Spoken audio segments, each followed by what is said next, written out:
तो तीसरा रिलेशन देखते हैं, है ना, एरिया ऑफ ट्राइंगल।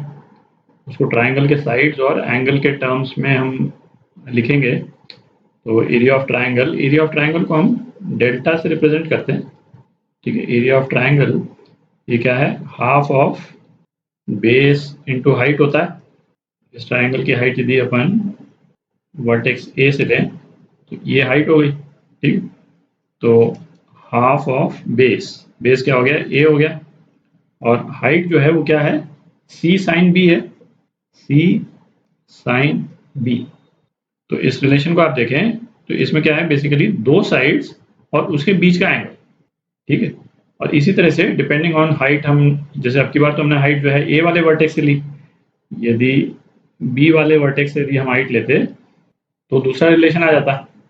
तो एरिया ऑफ ट्राइंगल के बेसिकली तीन रिलेशन आ जाएंगे अपने पास में, है ना। हाफ, ये दो साइड्स हम लेते हैं, कोई भी दो साइड ले लें, बी और सी यदि ले लेते हैं तो एंगल कौन सा हो जाएगा, तीसरा वाला एंगल, जो बेसिकली बी और सी के बीच का एंगल है ना। आप देखें ये बी और सी और ये इनके बीच का एंगल। ठीक, और इसी तरह से नेक्स्ट दो साइड्स कौन कौन सी हो गई, बी सी हो गया, ए और ए सी तो ये हो ही गया, ए बी, है ना। ए बी यदि हम लेंगे तो एंगल कौन सा हो जाएगा, साइन सी। ठीक है, अब एक और रिलेशन देखते हैं। तो नेक्स्ट रिलेशन जो है उसको हम क्या बोलते हैं, प्रोजेक्शन फॉर्मूला। ठीक, तो ये रिलेशन क्या हो गया कि सब ये साइड ए है, और अगेन यदि यहाँ से हम इस तरह से परपेंडिकुलर ड्रॉप कर देते हैं तो ये डी है ना। तो ए जो है वो क्या है, basically B D plus D C, और बी डी को हम क्या लिख सकते हैं, सी कॉस बी, और डी सी को हम क्या लिख सकते हैं, बी कॉस सी लिख सकते हैं। ठीक है, तो ये ए के बराबर हो गया। तो ये वाला जो रिलेशन है इसको हम प्रोजेक्शन फॉर्मूला बोलते हैं। तो अब इस वाले फॉर्मूले को भी आप याद करें तो इजीली कर सकते हैं, है ना। कोई भी साइड ए जो है उसके रिलेशन में बाकी दोनों साइड्स आएंगी, और साइड से डिफरेंट जो एंगल है वो आएगा। ठीक है, साइड बी के लिए यदि हमको प्रोजेक्शन फॉर्मूला लिखना है तो क्या लिखेंगे अपन, side A cos C plus side C cos A. ठीक है, और सी के लिए लिखना हो तो क्या लिखेंगे, ए और बी आएंगे इसमें। तो साइड ए आएगा वो किसके साथ आएगा, कॉस बी के साथ। साइड बी आएगा वो किसके साथ में आएगा, कॉस ए के साथ। ठीक है, ये आपके प्रोजेक्शन फॉर्मूले हो गए। तो एक और रिलेशन देखते हैं। हमने साइन रूल देखा, कोसाइन रूल देखा, तो इसको क्या बोलते हैं हम, टेंजेंट रूल बोलते हैं, और इसको नेपियर्स एनालॉजी के नाम से भी जानते हैं।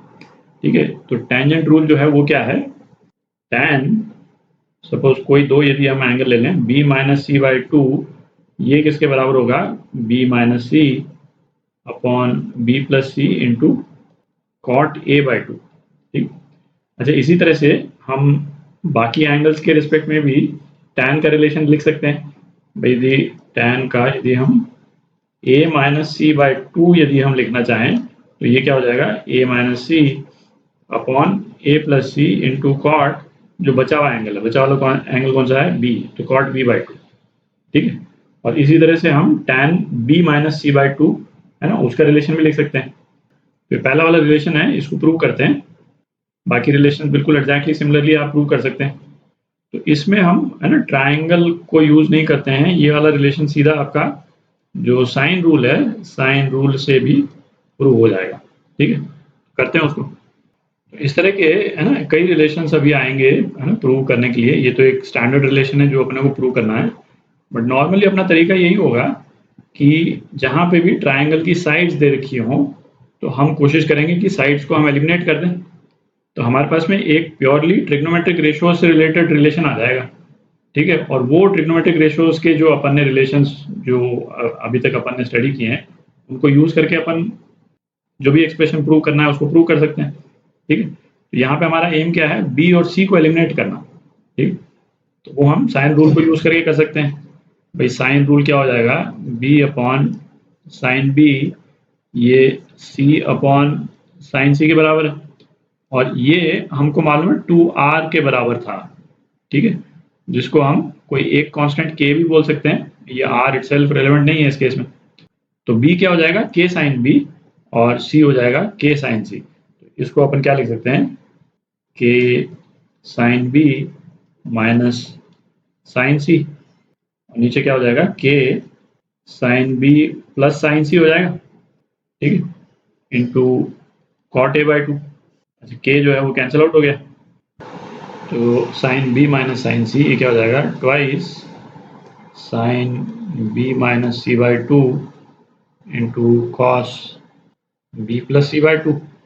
अच्छा, कॉट a बाई 2 ये तो वैसे का वैसे ही रहेगा, ठीक, upon sine b plus sine c, तो sine b plus c by 2 into cos b minus c by 2, ठीक है।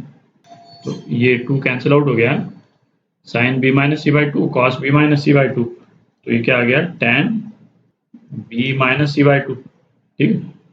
अच्छा, कॉट a बाई 2 ये क्या है, cos a by 2 by sine a by 2।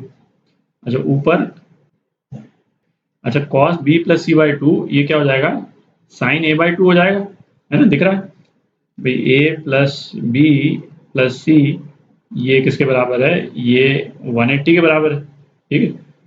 तो b प्लस सी बाई 2, इस पूरे को 2 से यदि हम डिवाइड कर दें तो ये क्या आ जाएगा, ये 90 हो गया, ठीक है। तो b प्लस सी बाई 2 क्या हो गया, 90 माइनस ए बाई 2। तो यहाँ पे 90 माइनस ए बाई 2 कर देंगे तो क्या आ जाएगा, साइन ए बाई 2 आ जाएगा, साइन ए बाई 2। और इसी तरह से sine b plus C by 2 क्या हो जाएगा, कॉस ए बाई 2 हो जाएगा, ठीक है।